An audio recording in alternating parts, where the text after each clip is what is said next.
When it comes to TD Bank, it's a name you'll hear in two major countries, Canada and the United States. The bank's roots are firmly planted in Canada, where its parent company, the Toronto-Dominion Bank, is headquartered. But its presence across the eastern U.S. is so significant that many people in the States simply know it as TD Bank, America's most convenient bank. TD Bank Group is a Canadian multinational banking and financial services corporation.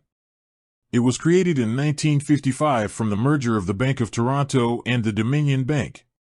As one of Canada's Big Five banks, TD Bank is a huge part of the Canadian financial landscape. The bank's Canadian retail banking arm, known as TD Canada Trust, has over 1,000 branches and thousands of ATMs across the country.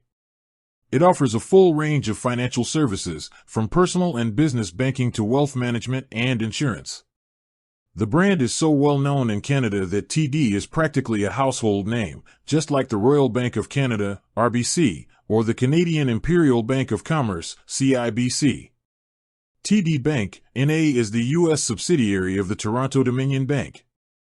It's a major player on the East Coast, with its headquarters in Cherry Hill, New Jersey. The bank operates over 1,100 locations across 15 states and Washington, D.C., and is one of the largest banks in the country by deposits. Its growth in the U.S. has largely been the result of strategic acquisitions, most notably the merger with Commerce Bank in 2008, which helped solidify its footprint.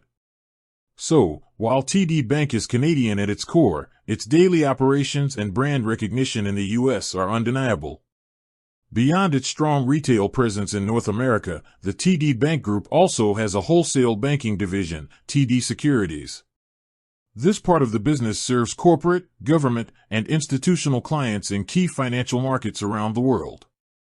So, you'll find TD's global offices in places like Europe and the Asia-Pacific region, including cities like London, Hong Kong, and Singapore. So, when you hear TD Bank, think of both Canada and the U.S., as well as its smaller global presence. It's truly a cross-border financial powerhouse.